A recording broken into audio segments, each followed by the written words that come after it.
Great taste. Sweet. Sour. So good to taste. Welcome to Great Taste. I'm your host, Steve Boss. 60 minutes of deliciousness upcoming. We are in front of a live audience for the first time in 3 years and 11 months. Yeah. It could be a little bit more exciting than that. You know. Okay, that's fantastic. Okay, so you've done your part, but we all know there's more, right, to come. So we're going to see if Steve Nichols needs any cider, because he just walked in. And if he does, I'm going to pour him a cup right this second. But in the meantime, I want to introduce you all to Matt Steigerwald. He is the culinary director of Wilson's Orchard and Cidery in... What? Can I correct you? Yes, you certainly can. Wilson's Farm. He's the culinary director of Wilson's Farm.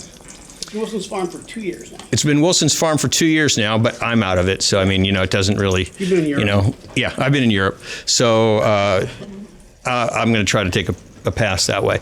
Anyway, thrilled to have you here. This is like your third time here. Is it? Yeah, not here, but at least... I've done this before. You've done this once, and High V. High V? Yeah, you did High V, yeah. That was a long time ago. No memory of that. Yeah, it was corn. Corn, yeah. Was it good? You brought it, yeah, it was really good. You brought a friend of yours down who grew the corn. Laura came. Yeah, Laura came, yeah. We're having Thanksgiving with Laura. Are you? Yeah, I haven't seen her in a long time. She lives about 15 minutes north of Mount Vernon on a farm. She lives by herself. And my family's North Carolina, Michelle's family's Louisiana. And so we always try to find something simple for Thanksgiving, and we always end up at Laura's house, and it's always just the best. It's just like, the food is like secondary. Like, I mean, it's just like kind of crappy food. Like we just have a bottle of wine. Did you cook any of it? And we sit in like a messy kitchen, and the dog's sitting there, and weird neighbor from down the road comes. It's really something really like loving about it. I always look forward to it. But you didn't answer my question. Did you cook any of that crappy food? In the past, I cooked the singular good thing. Okay. Just checking. But I know exactly what you mean, because I think we were talking about this earlier, you and I this evening, because we just got back, Rachel and I, from being in Europe for 5 weeks. And I said, what is it, if somebody asks me, you know, what's the most, we'll say, wondrous part of that whole experience? It was being with friends. Yeah. I mean, yeah, were there other great things? Yeah, tons of them. Yeah. But just being with friends was just amazing. And that's just what you're describing. Yeah, I mean, for Laura, when I first moved here in North Carolina in 2000, we had used a lot of local farms in North Carolina. There's kind of a very vibrant local farm community there back in the 90s. But there wasn't a lot going on with local small farms around Iowa City, at least. And but Laura taught at Cornell, where my wife was teaching, and Laura had an organic farm. And she's actually one of the most knowledgeable corn biologists in the country. People call her for things, but hers was the only farm that was growing organic food. And so I like latched onto her immediately, like emotionally, and got stuff from her. And it was just always a great link, because she kind of saw me through the first few years. And so I don't see her that much, but we always tend to have Thanksgiving together. It's really nice. Thanks for sharing that. I want to talk a little bit about your past. There were parts that we won't bring up. Yeah, we won't. There were big parts, but I think it's really important to give some background, because most people, maybe even this audience is just like that, know you as the culinary director of Wilson's Farm, right? And they don't realize that you have decades. We won't get carried away. Centuries of history in terms of culinary history. You worked at one of the most famous restaurants in North Carolina for food, for breaking boundaries in terms of local food. Yeah. I ate there. Yeah, you did. Oh, yeah, that's right. You did. I did, and so that's cool. Yeah. I feel like, wow, I ate where Matt used to work. Yeah. Happy birthday to you. Happy birthday to you. Happy birthday, dear Lorraine. Happy birthday birthday to you. So after that, Yeah. you worked at this restaurant in North Carolina. Yeah. You tell us a little bit about it? So, can I go back a little bit further? Yeah, really. So, when I was a line cook in I started cooking in like '89, and then I was a line cook at a place. I wasn't even in born then. Chapel Hill. I don't know if anybody believes that. And my friends were opening a restaurant in Raleigh. I was in Chapel Hill, and they were opening a restaurant called Vertigo, and it was the theme was like the apex of fine dining, like a. It wasn't Alfred Hitchcock. No, but there was like a dizzy person on top of a mountain. That was anyway. And so those were my first menus I ever made. I was like 23, and I worked there for a couple of years, and then left. But we got like really good reviews in the Raleigh newspaper, which was really great. So anyway, fast forward to now, and we have bats in our attic at our old house in Mount Vernon. So we hired some people to get rid of the bats. In the meantime, we're clearing out boxes, and found a box of old menus from Vertigo, and I'm 93, and I was like, it was just so weird to see that because it's so long ago, and the food is fine, it was good, I guess, but it's really hard to go back that far. I have a little allergy to nostalgia, I kind of call it. It kind of makes me weird. Well, then I'm going to irritate it a little bit more because you were telling me about the first menu you developed at Lincoln at Lincoln Cafe in Mount Vernon, which Matt owned and was the chef, and you were talking about how much a hamburger cost. And yes, in the same box was the first menu from Lincoln Cafe in Mount Vernon, and the hamburger was $3.75, and then if you wanted cheese, it was $4.25, and then there was like there was a hummus plate with house-made pita and stuff. It was like $2.95. Like the prices were just so amazing. We were doing like big ribeye steaks. I think it was like $14. Like, just such a weird change. But people were complaining anyway. They were. You'd have the old farmer come in. You'd see that guy's not going to dig this, and he would come in and be like, "I'm not paying $14 for a ribeye," and they would leave. That's fine. And the hamburger too. Well. Yeah, but like last week I went to a bar and grill in Mount Vernon, and I got a burger, good big burger, got some jalapeno poppers, and a pint of beer. It cost me $36. It's crazy. Wow. It's just such a different world now. Anyway, that's neither here nor there. Okay, so when Matt was at Lincoln Cafe. Hey, can I fry some potatoes while you do? Oh, please do. Please go ahead. So you want to tell them about these potatoes before I go into more nostalgia because you don't even like it. So these are potatoes. Okay. So part of this Sri Lankan recipe that I'm kind of playing with it here is it's called like a fried potato curry, and a lot of the Sri Lankan dishes in these books and in general.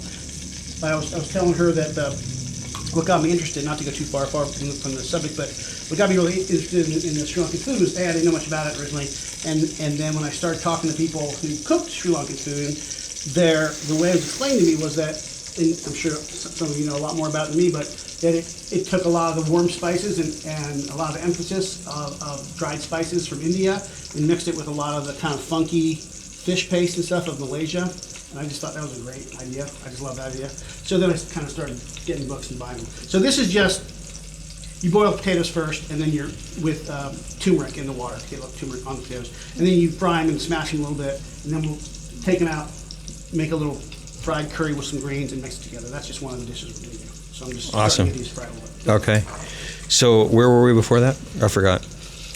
Maybe one of them will remember. Possible. It's possible. It's possible. Price of food. Yeah, all that stuff. But very much higher.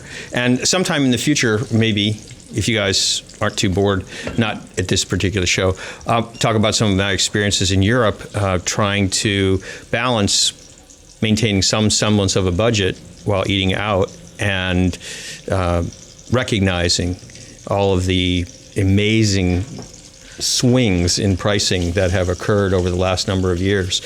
So it was astounding from country to country, just seeing where things were priced and what types of things you could get for X amount of dollars. But I will say that even after going to Ireland, France, and Italy, Spain, England, that really you could spend more money at Tortoise Frontera in the airport in O'Hare than at any of those places. So it's kind of strange. I mean, it's very strange actually. But airports are always like airports are can be like that, but it's still yeah. Anyway. As far as countries are concerned, you're talking about? What someone asked, what was the least expensive country I don't think there was really a least expensive. I think it's more about how you go about looking, what your budget is and how you go about planning what you want to make. I mean, the least expensive was when we were cooking at an Airbnb that we had in Provence, because I just went to the market, bought food, and that wasn't inexpensive, but I went to the market and bought food and cooked it, and it was great, by the way. It would have been better if Matt had been there. But it's so hard to want to do that, though, like when you're in a big city in Europe, to want to bring food back and cook it. I'd much rather go to I know it's expensive, but the draw to go to a local place and see the local restaurants would be hard. Yes, it was hard, but the circumstances were such that, for example, Rachel was sick for a couple of days, so I made her soups and things like that. So that you're right. If without those circumstances, it may not have happened actually. So because there was so much available everywhere we looked, and I don't know whether you will agree with this assessment or not, but we had a discussion several times during the trip and prior to that, that in the States, in general, if you go out and just want to try to have a meal somewhere, on a scale of 1 to 10, you're going to be generally finding a 3. That's what you're going to find, generally a 3. What do you mean? And if you go a scale of food. What? Quality or cost? Yeah, quality. Okay. Quality being, like really delicious, yummy types of food. 3 is what you get here? Generally. Wow. Generally. Like that's my assessment. Yeah. And if you're just walking down the street and you pick something.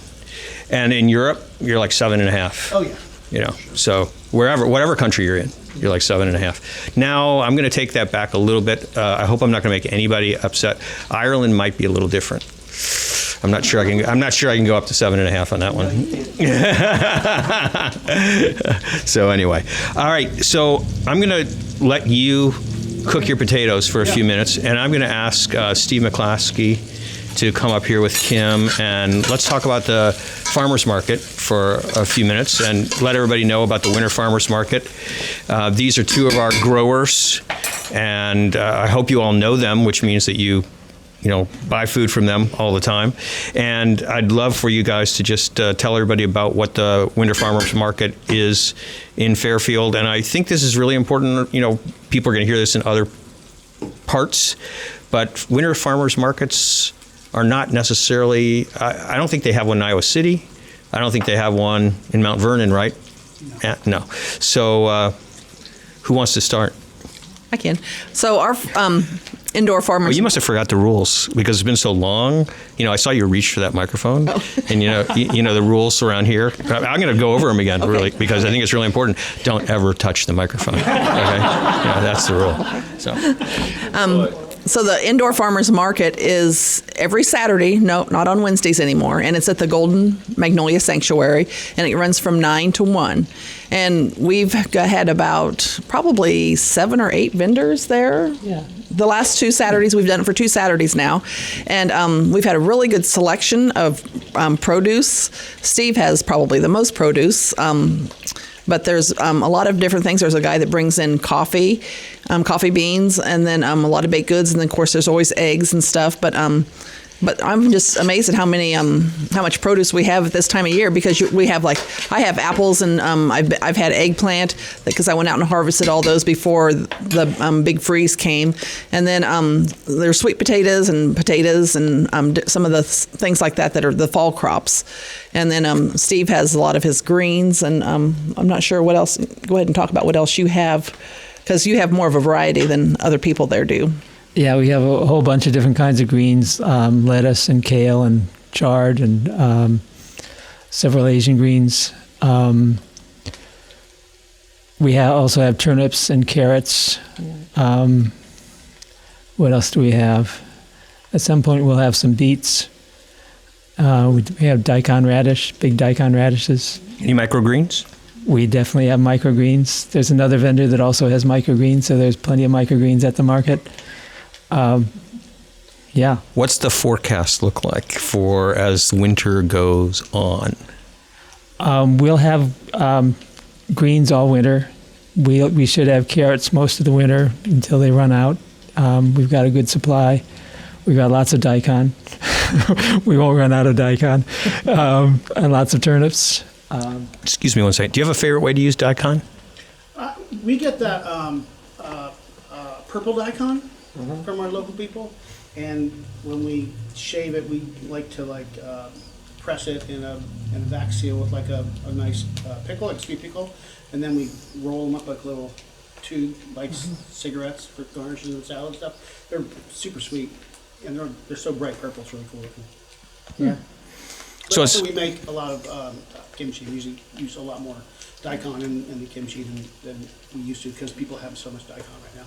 It seems like something people decided to grow recently, and now everybody has too much daikon. Yeah, we have a bumper crop. I mean,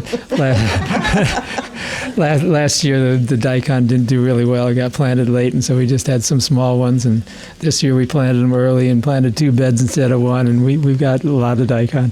Hey, daikon's good. So I also got a chance to pet a little chick today. You know, you've got a new crop of those too. Yes, we hatched some of our eggs, and we have,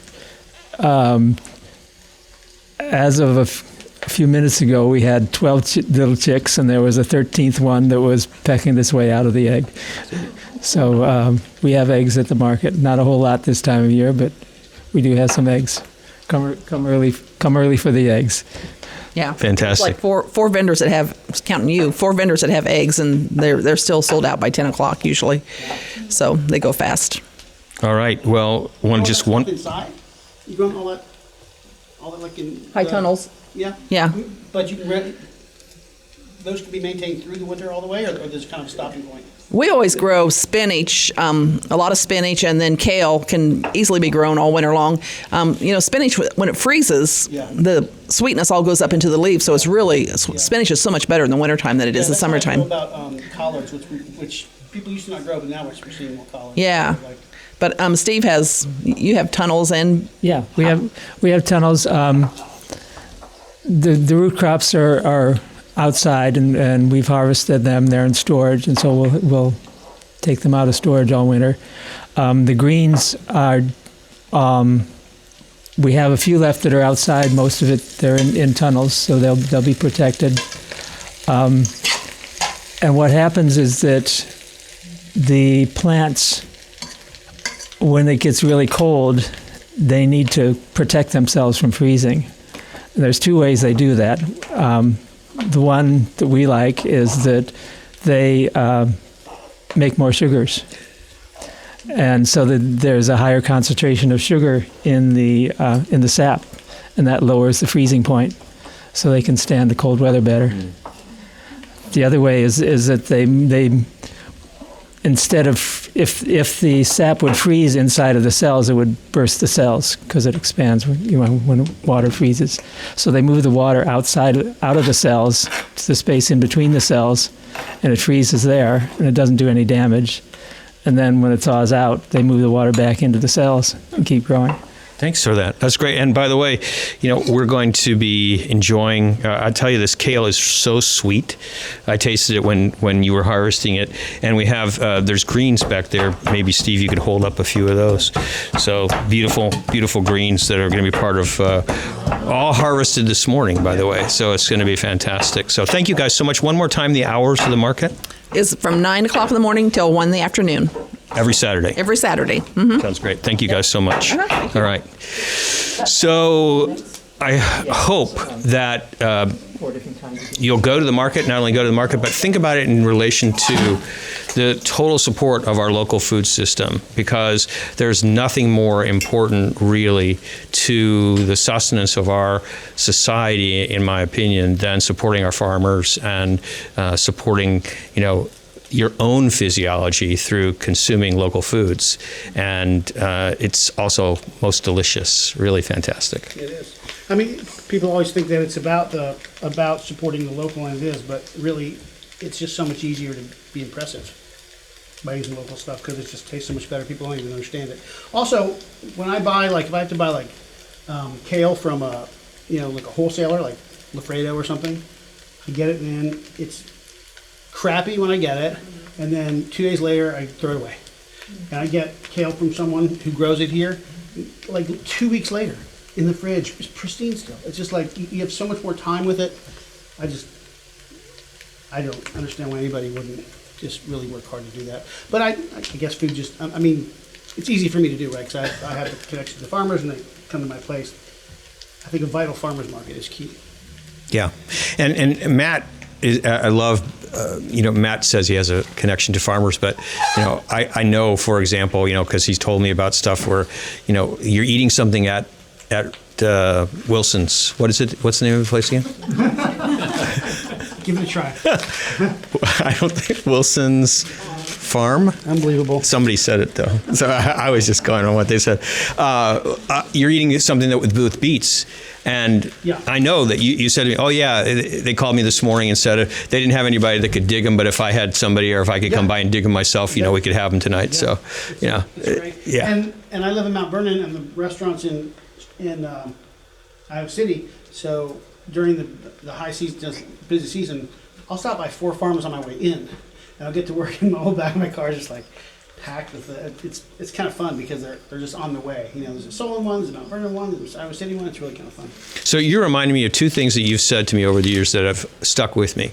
One is, and I'd like you to tell about it because I know I won't get it straight, but one has to do with, I think, a mentor of yours who said that there's only room for one ego in the kitchen. I have no idea what you're talking about. You don't have any idea? Okay, great. So I want to tell you, I'm sure this was a mentor of yours, and you said there's only room for one ego in the kitchen, and that's the foods.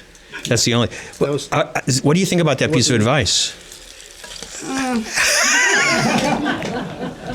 You mean all these years I've been misquoting you? I don't know. Because I don't know. I swear it was you who told me that, but that's okay because I like it. But you're not too one ego in the kitchen, and that's the foods ego. I like that. I guess I'm not to sound weird, but I don't know what you need any ego for. Oh, okay. Sorry. Okay. Well, that brings us to another discussion. Okay, what's that? Well, first I have to say the second thing that you've told me that may not be from you either. I'm just not sure, but I'm pretty sure it is. And that is one of the hardest jobs you have as a chef is letting the ingredients speak for themselves. Yeah, I mean, it's kind of obvious, but if I can get these great potatoes and do a little bit to them, that just gets me spending some time in the kitchen and mess with them. That's, don't mess them up. I mean, of course, here we're putting chilies and stuff on everything, and that's fun too.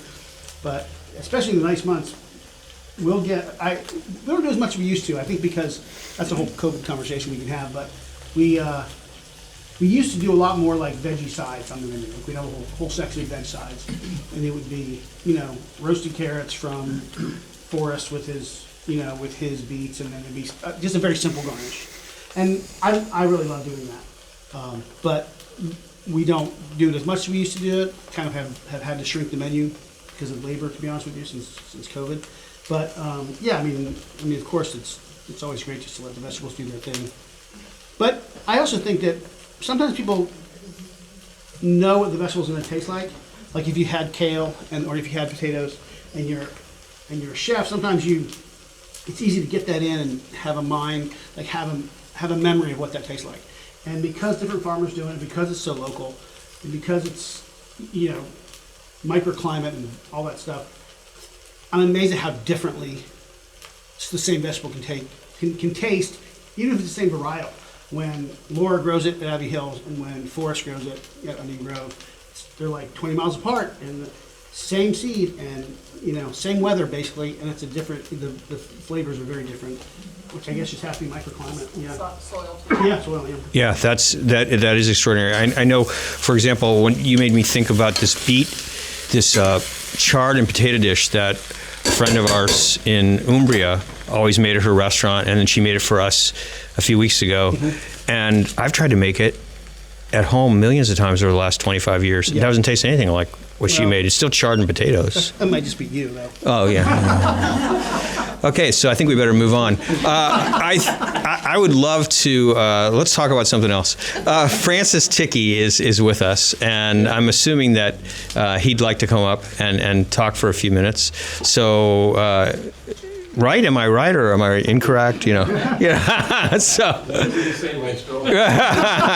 So Francis and Susan are the owners of Radiance Dairy in Fairfield. Very, you can come on over. You can, he won't hurt you. And they, of course, have been. How long have you been doing this? Since '92. Since '92. So, but in addition to that, Francis has played a major role in helping to form food policy in the United States because he served on the National Organic Standards Board. Dating it a little bit. He likes to do that.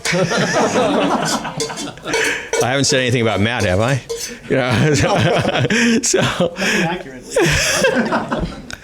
So well, I think you have. And now it's another effort. You are on the board of directors of the Real Organic Project, which probably some people are familiar with, and many others may not be familiar with. I've heard of the Real Organic Project. Yeah, most of the people here. That's great. But there's a lot of people that are watching and listening, or will be, and I bet they haven't. I bet they haven't, too. And I think it's extremely critical that the landscape that we're dealing with today in the United States is explained for people, so that they understand, what does USDA organic mean, and why is there a need, or is there a need for real organic? Yeah. Well, the Real Organic Project has been started by organic farmers. It's a grassroots organization. And it's because the organic standards of USDA have begun to slip a little. You think in about 2002, when the USDA standards came into effect, and then over the next decade or decade and a half, organic food became a multi-billion-dollar industry. Now it's $64 billion in this country a year. And so the food industry saw that. It's the fastest growing part of the food industry, so they wanted a piece of the pie. And unlike the organic farmers who started organic because of principle, even back, I started in 1975 farming organically. And we did it because it was the right thing to do. We didn't even have a market for organic, but we did it. But now the industry, they see it as a profit. So it's profit instead of principle. So how do they want to make more profit? Make the standards as loose as possible.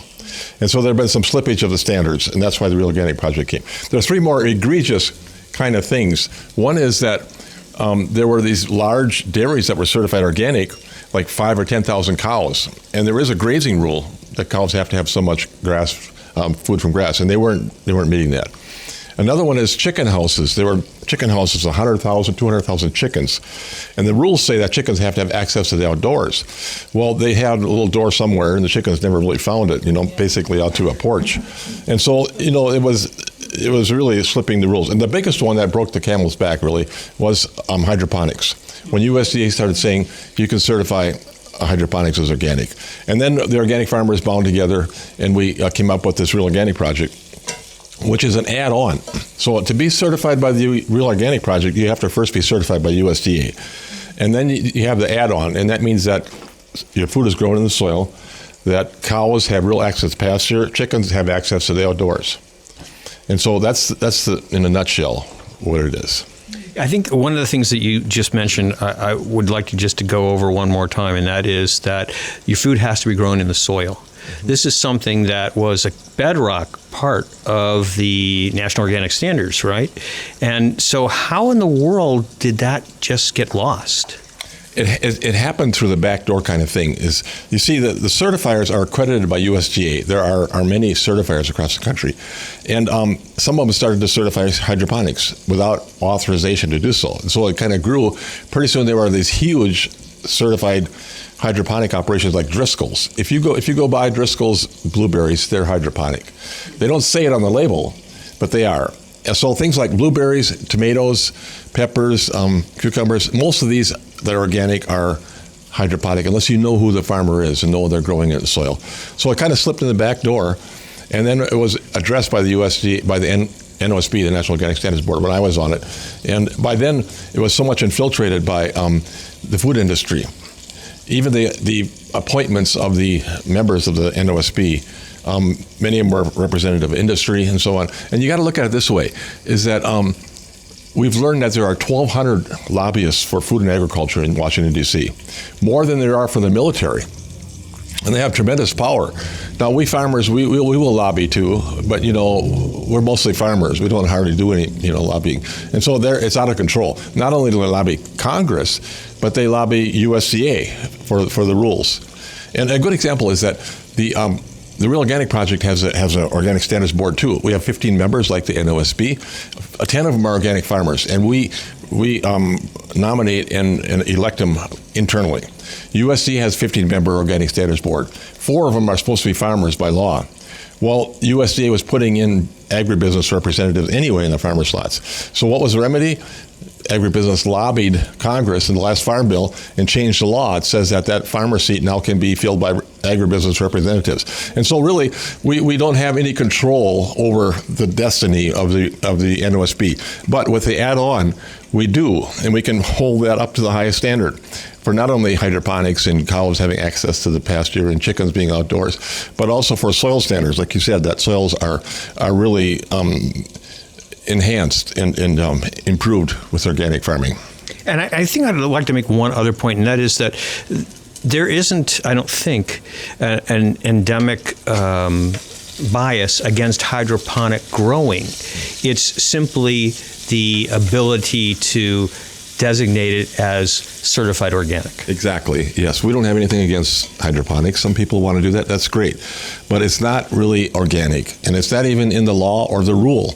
So it's an aberration of the whole process. But we've pretty much lost that battle. And they don't even want to label it as such. As a matter of fact, the big growers like Driscoll's, they say, we don't grow hydroponically. We grow in containers. Now, where do you have water that's not in a container? I mean, really, that's what it is. It's come to, and they bamboozled even the NOSB with that terminology. They basically grow it in water with coconut coir, which is just an inert kind of a substance that holds the root in place. And all the nutrients get poured into there. So it really is, container growing as it's practiced is really hydroponic, but they won't admit it. If you go on Driscoll's website, it'll say we don't grow hydroponically, we grow in containers. I think that's where I have more of an issue, is the fact that there's no transparency. There's a tomato grower, I can't remember their name, but I've seen their products Wholesome Wholesome Harvest. Wholesome Harvest. Yes, Wholesome Harvest. We've only said that 3 times now. Wholesome Harvest. And if you go on their website, which I have, and read everything, there's no way you're ever going to figure out that they're not growing their tomatoes in soil unless you know that they're purposefully not telling you that they're growing their tomatoes in containers. And they were one of the biggest lobbyists that got the rule loosened up. Now, just for your information, in Europe, hydroponics is not allowed for organic, not at all. And what's very interesting is in Holland, in some of these European places, they grow a lot of greenhouse products. They will grow greenhouse tomatoes. They can't sell them organic in Holland, but they can export them to the U.S. and sell them as organic in the U.S. So we're getting hydroponic tomatoes and whatever else from Europe that they can't sell there as organic, but they can sell here as organic. I'm sorry if I missed something. What is the problem with hydroponic? Why can that not be considered organic? Well, the organic standards are all about improving the soil fertility, and so on. Not about the product itself, but about how that's a big part of it. And the truth is that I'm a soil scientist by training, is that we know we don't understand the ecology of the soil. It's very complex. Probably 90% of the bacteria in the soil we can't even grow in the lab. And so we really can't mimic that in a bucket of water. And so, what's really in food, there's a lot of, some people will say vitality. Interestingly, in China, Chinese medicine is qi. Food has qi energy. In Ayurveda, it's prana. Yeah. In Japan, it's ki energy, like Reiki. And in the West, it used to be called vitality, until the materialists kind of took over and said we can't talk about anything that isn't physically, verifiable. So there can be a lot of qualities to food, and we don't know what creates them all. If you start reading Rudolf Steiner, you realize that it's very complex, not only physically and biologically, but also energetically in what happens in the soil. Yeah. When I tell people about, like, I feel like people perceive hydroponic as a positive. Some people do, and they promote it a lot. But if you look at it closely, like Wholesome Harvest and Driscoll's, a lot of plastic. It's just full of plastic. And that plastic gets, when they get done, that coconut core in plastic, it gets just thrown away in the dumpster. It isn't like anything recycled. It's not environmentally as sound as people might think it is. So when we say something's organically grown, does that indicate to me a lack of antibiotics and chemicals and Roundup and... That's certainly a baseline, yeah. What else is it indicating? Yeah, organic, basically, anything that's natural can be used in organic production. With exceptions, and anything that's synthetic, word, though, right? anything synthetic cannot be used with exception. There's a national list of allowed and prohibited substances. There are a few natural things that are not allowed. They're on the prohibited list, things like with arsenic and so on. Mm-hmm. Now, the synthetic thing, anything that's used that's synthetic and organic has to be petitioned to get on the national list. And that's where the NOSB comes in. They do a pretty good job, generally, of vetting these things. We send out, when I was on it too, we sent out for scientific reviews of all these materials, and then we analyze and whether or not there are several criteria to do it. Is it harmful to human health and environment? Is it necessary? And is it in line with organic sustainable principles? So we evaluate all these materials every 5 years to see if they really should be allowed on that synthetic list of allowed substances. So it's pretty complicated. So USDA does a pretty good job with the baseline. However, even often the National Organic Standards Board will vote to prohibit something. But when it comes time to prohibit it, the lobbyists come in the back door and they say, don't prohibit it, and USDA won't prohibit it. So, there's all this jockeying going on in the back. So when something's hydroponic, it's not assumed, the next step is not assumed. We can't assume it's not been filled with chemicals, or it has. Well, if it's organic hydroponic, then it can't have any synthetic materials that aren't on the national list. Organic hydroponic then? Well, I don't agree, but they are doing that. Yes. Yeah, it's a pretty complicated topic, but to me, what it brings up more than anything is the need for consumers to educate themselves, because you're putting, what we're serving tonight is going to become your physiology. When you consume it, that's what gets transformed, right? And it becomes part of you. So, yeah, but we're not supposed to say that.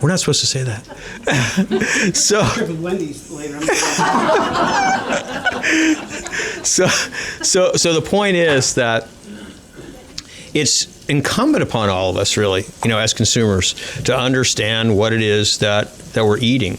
And in the States, it's more complicated than it is in other places because of some of the things that Francis described, because there's so much of what happens is actually a result of money and how much money talks.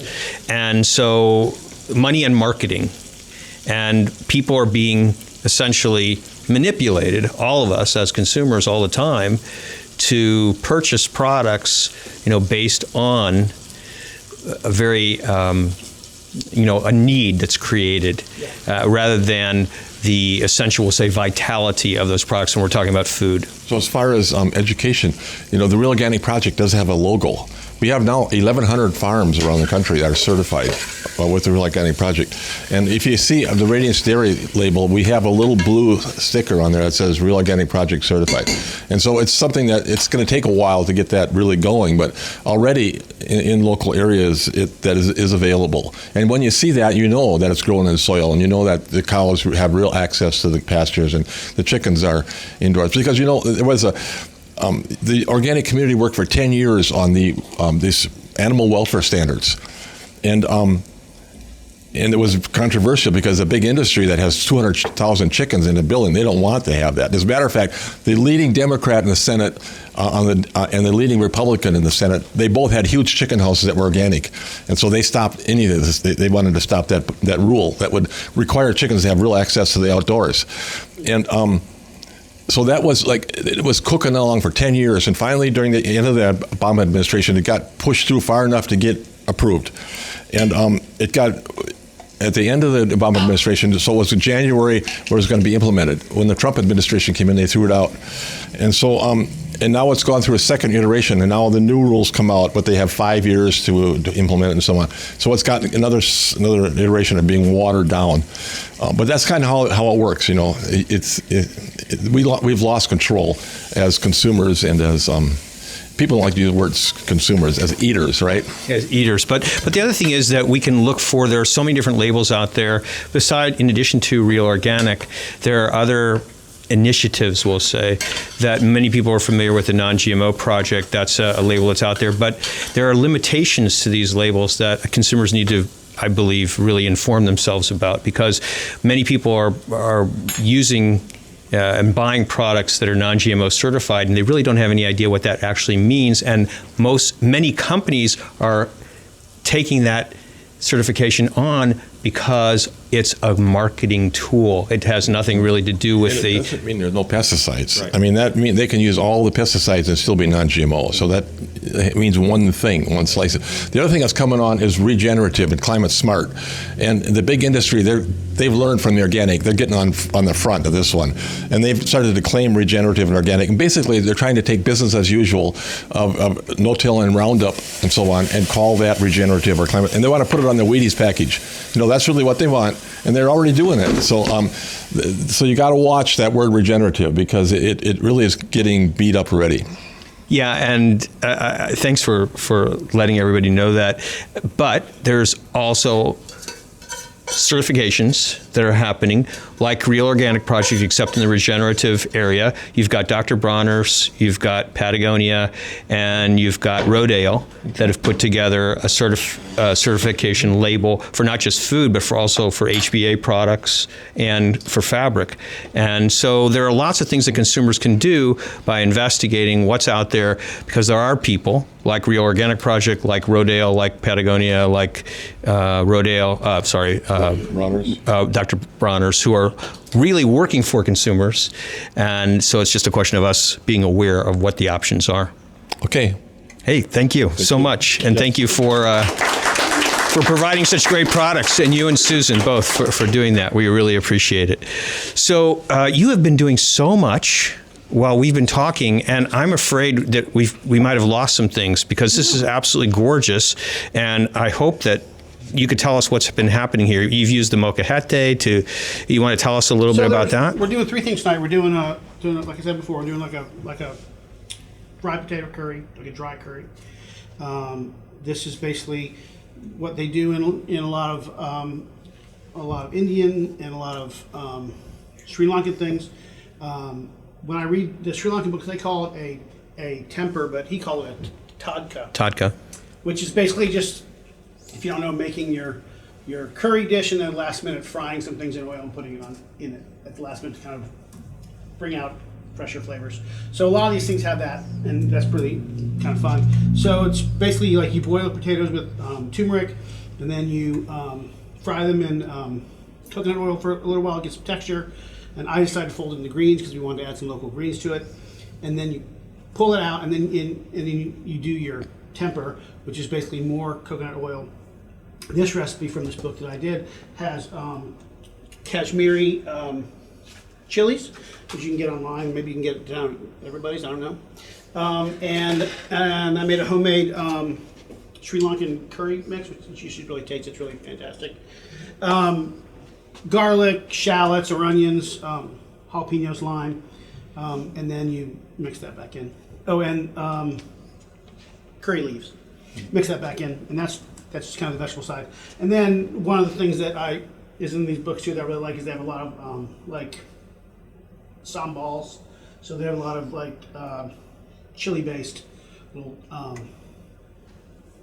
not as wet as the salsa, more like just like a little salad or chutney. And I did one today from the book with Kashmiri chilies, shallots, garlic, and we'll put shredded coconut in there in line, kind of beat it up, just like a hot roll thing. And then we're going to do a kind of a wet tofu red curry with that's from this book, but it's a chicken curry in the book, and that's coconut milk and a lot of the same ingredients, but they put in tomatoes and a lot of ginger in that. So I'll do that one next, and then we can eat this when you want to. We can you want to hold this warm and do everything at the end? Or you want people to... Let's hold it warm and do it. But tell everybody about the molcajete. It's called a molcajete in Mexico, just a mortar pestle. This is made from like a volcanic rock, and we got this in Mexico City. And it always surprises me if you don't use them, if you don't use mortar pestles, it just always surprises me the difference. Like, I don't use them a lot because the batches I'm making are large, so I'll use food processors. But if you are making a small batch of something like this, it's just something about the texture. It's just so much better. It doesn't, shred. It just kind of mixes it better together, and I just love them. I find the same thing when making like pesto. Yeah. Pesto alla genovese and using a mortar and pestle for that. It's not that I don't love if I make it in the food processor. Right. It tastes great, but there's something much more fulfilling about it. Yeah. To me, it has a little bit of a mysterious something better. Mm-hmm. I can't really name, to be honest with you. Even if you have any anger management issues, I mean, it's great. I don't have those. Oh, okay. So perfect then. So I'm glad to hear that, by the way, because I want my food to have good vibes in it. So do you want to put this somewhere warm, or just? What about in this oven? Is that on or off? It's on, but we can turn it off. Well, why don't we put this on like a little, bowl or sheet pan or something, and put it in there. And okay. Warm through that. Do you want to do that?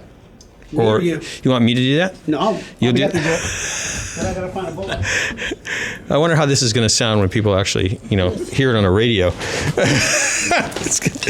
Anyway, I want to explore a couple of things with you that you've been doing this for how long? Doing what? The chefy thing. I haven't had another job except for cooking since I helped to run my friend's record store right out of when I was 18 for a year. But beside that, in high school, I started as a dishwasher. Actually, you really should start as a dishwasher. Started as a dishwasher, and then we moved to Richmond, Virginia for a while, and I worked there. That was kind of my first foray outside of the Triangle area, North Carolina. And I went to this place that was supposed to be the best restaurant in Virginia. This old chef named, what's his name? Jimmy Sneed. Anybody ever heard of Jimmy Sneed? He was kind of a well-known person, like in the 80s and national. And he had a place in Richmond, and I went there to apply for a job. And I went into the kitchen to cook for like a little while. I was young. I was 20, 21. And I just helped prep for a little while, and he seemed like he was impressed. So he said, why don't you come back tomorrow, and I'll make you dinner. And you can eat dinner in the dining room, and then come back into the kitchen, and we'll talk about it. I was like, okay. And so I went the next night, and I ate dinner. It was okay. Kind of a little bit old-fashioned. Wasn't too impressed, but it was often said the best place in Virginia. And I ate the food, and then the server came and said, there's not a bill tonight. And I was like, oh, that's awfully nice. But Jimmy would like you to come back to the kitchen. And it was a weekend night, and it was busy. And I came back to the kitchen, and, there was a line, it was like 5 line cooks. They had the big toques on and everything, and it was really kind of old school. And I come to the kitchen, I'm just like 20, and Chef Sneed is there, and he goes, hey, everybody, stop. And everybody stopped cooking. He's like, this is Matt. He's going to be one of your new cooks. And I was like, I didn't tell him on the job yet. And he said, but first he has to tell us a joke. I was like, what the hell? I was like 20. I was like, what are you talking about? He's like, they're all going to stop cooking, and they have tickets, and they're not going to get back to cooking until he tells a joke. And there's people in that dining room, so you better tell us a joke. It was a ridiculous position to put a 20-year-old person in. And I told him a joke, and then I left, and then I didn't want the job because I didn't like the guy. And then about a week later, I ran into somebody who I'd met that night, one of the servers who served him, who's our server that night. I saw him at a place that I had just started working. He said, Jimmy's really mad at you. I'm like, why? He's like, because you didn't show up for work the next day. I'm like, what are you talking about it? It was very awkward. Anyway, hey, thanks for sharing that, by the way. What was the joke? What was the Oh, joke? I think I did that. Why did 7 hate 9? Or why did 6 hate 7? Because 7 hate 9. I'm surprised he offered you the job after that. So, how has your approach changed over the years to working in the kitchen? So what I mean by that is this. You have, for quite a long period of time, been either the executive chef at a restaurant or the owner of a restaurant and also serving in the position of executive chef, or culinary director of Wilson's Farm. Yeah. And Getting there. and so from that standpoint, did you say 15 minutes? 10 minutes. Oh, okay. We better talk fast then. From that standpoint, you people may not know this, Yeah. but in a kitchen, the chef is essentially someone that we'd like to think is being looked up to as a mentor. Yeah. And Definitely.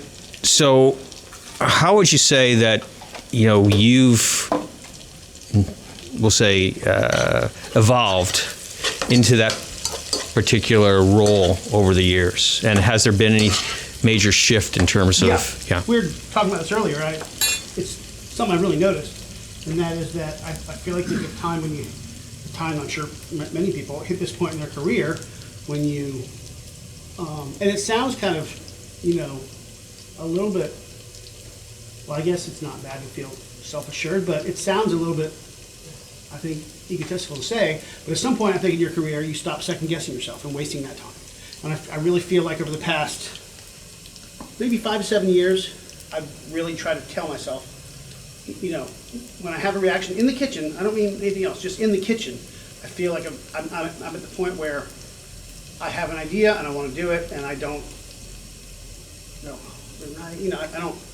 I just don't worry anymore. There's a point when you feel like you had enough success with your career, whatever that is, or raising children or whatever it is, that you just kind of hit a point where you're like, I kind of feel like I know what I'm doing, and I'm gonna do it. And I was telling Stephen that I used to really approach menus. I'm constantly making menus. We have 6 or 7 big 7-course dinners a year. We do 5 different menus a year. And usually what happens is Katie, my boss and the owner, will come in and we have a weekly meeting. She'll be like, hey, we're supposed to do that 7-course cider tasting dinner. It's at the end of September, and I need a menu in about a week, right? I'm like, what the hell? So I'm like, okay. And I feel really good about the fact that I've gotten to the point where I can sit down, and I think just through just the 5,000 cookbooks in my room and the million menus I've made, I feel like I can sit down now and really just knock it out. And and I used to have to worry it and go, I don't know how to make potatoes with that, or will that work, or will that not work? Or I feel like I've really got to the point personally where I can write it and then figure it out. And it works pretty well now. It used to be something I would really worry myself about. It'd be like, can I do that? Is that going to work out? And I feel like it's just changed from, can I work that menu out, to here's a menu I want to do. In the next 4 weeks, I'll figure out how it's going to work, and we're happy with it. And it's just a real good place to be. It's a real personal accomplishment for me to feel like, for how many years I've, laid in bed in the middle of the night and gone, what the hell am I going to do for that 2nd course? It's a nice feeling. So does that give you, have you noticed, does it give you any more freedom to actually be a mentor to? Yeah. I feel like the kids that work for us, and I feel like I can now call them kids. Before COVID, my staff was 35 to 45-year-old career cooks, sous chefs. They knew who I was and they wanted to come work for me. Great.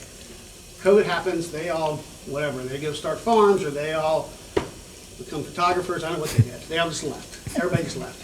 So when they left, COVID happens, we don't hire anybody for a year, and then you start putting ads out there, and it's difficult. Anybody's in a restaurant, it's a different playment in terms of restaurant labor. And these kids are like 20 years old, 25 years old, They have no idea. They don't know why they're coming to work for me. They don't have any sense that I can teach them something at all. They just happen to see a job in the paper, and, oh yeah, my parents used to take me to Wilson's Farm, I'll go there. And they come into me as green as I've ever seen cooks come in. I mean, they have no idea. But it's so hard to find people that if they show up for the interview, hired. I mean, I have probably set up 25 interviews with cooks in the past 2 years. I bet 5 have shown up to the interview. I have set up 50 interviews for dishwashers. 2 have ever shown. 2. That's not exaggeration. They set them up, they don't show up. Why do you set the interview up? What's the point? Anyway, so it's just really hard to get them, and when you get them and you think that they're going to hear you when you speak to them, it's priceless. Because it's so hard to find that person now. It used to be like taken for granted. You know, hey, this person's going to hear what I say. Now you get a 20. We have one kid in our place. His name is Graham, and he's 21 years old, and he got a chemistry degree from Coe College, and he wants to make desserts. And he's a pain in the ass. I mean, he's a self-absorbed, bratty little asshole. But he will come in, and I can show, and he will ask me questions. He will say, "Have you ever made this before? Have you ever?" And like, oh my God, thank you. Like, thank you for coming here and asking me questions. Like, these other kids are like, they don't, you know, they just don't know what they're doing. And you have to hold their hand, and they don't have a passion for food, and they don't have a passion for learning. And so when you find one now, finding a kid now with a passion for learning, just take them under your arms. And I feel confident now, similar to what I was saying before about menus, I really feel confident in terms of, hey man, listen to what I'm telling you about this industry. You're 21 years old.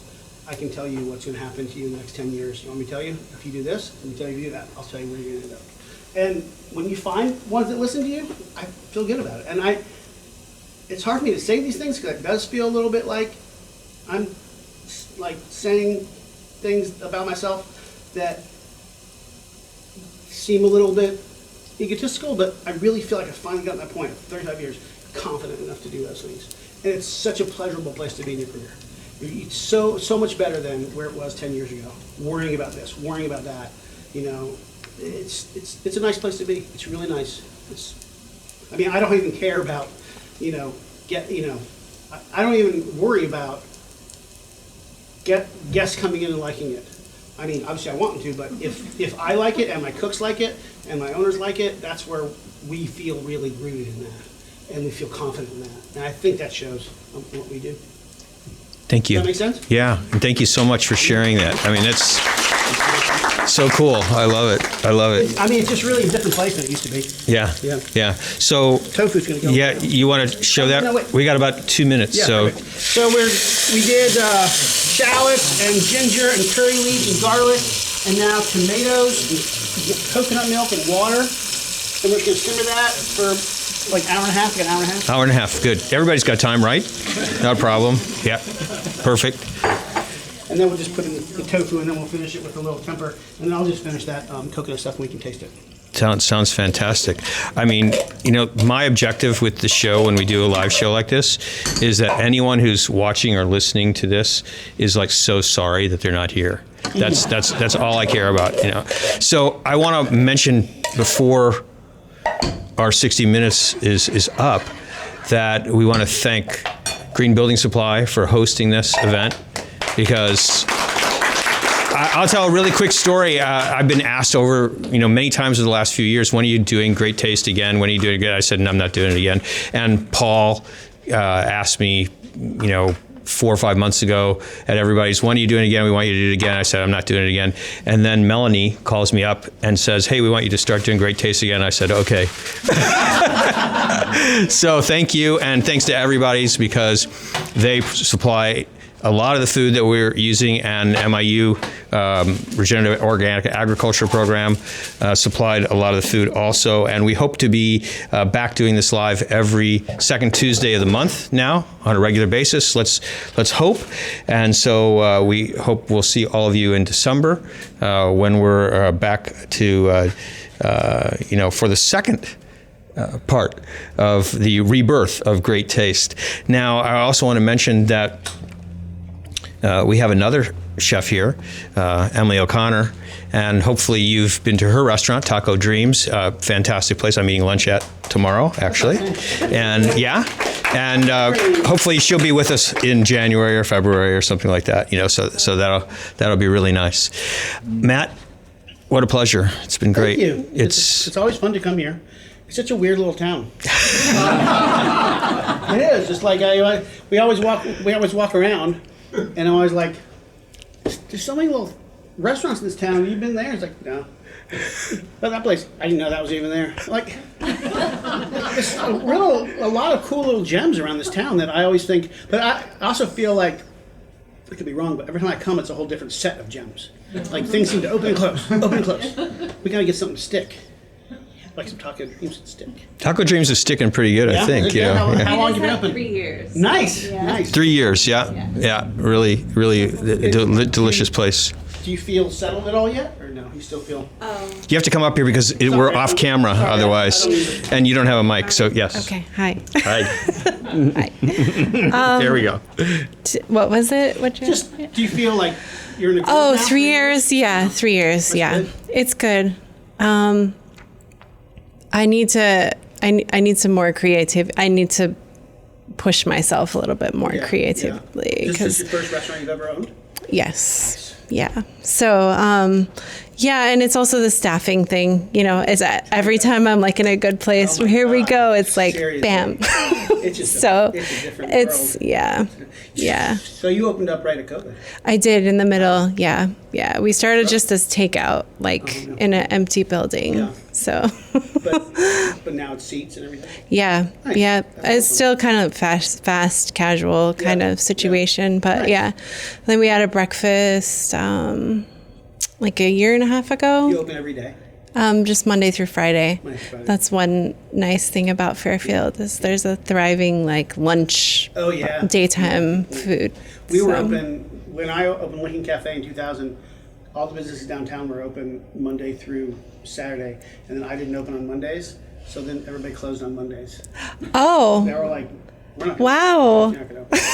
And now There was still- nobody open on Mondays here, and I still, was like, I'll to do this it. day, Monday, you can't get a bite to eat on Monday. That's kind of how it was. I feel like when I opened, I mean, it was during COVID, but I remember saying like to a friend, let's get lunch on a Monday. And it was like, nah, there's nothing. So I was like, I'll do it. Yeah. But no, Now you're not, yeah. no, I am Monday through Friday. Monday. Monday through Friday. Yeah. Well, next time we'll come over and get some tacos. Yeah. Sounds like a plan. Thank you, Emily. You're welcome. It's great. Thank you all for being here. It was really a pleasure for me. I had such a great time. It's been a while, and I've really enjoyed it. So I would just want to say thanks to all of you for being here. One last time, thanks to Green Building Supply and Everybody's Whole Foods and Jason Strong from Fairfield Media Center. And you've been listening, or you may have been watching Great Taste, 60 minutes of deliciousness. 60 minutes. Great taste. Sweet. Sour. So good to taste.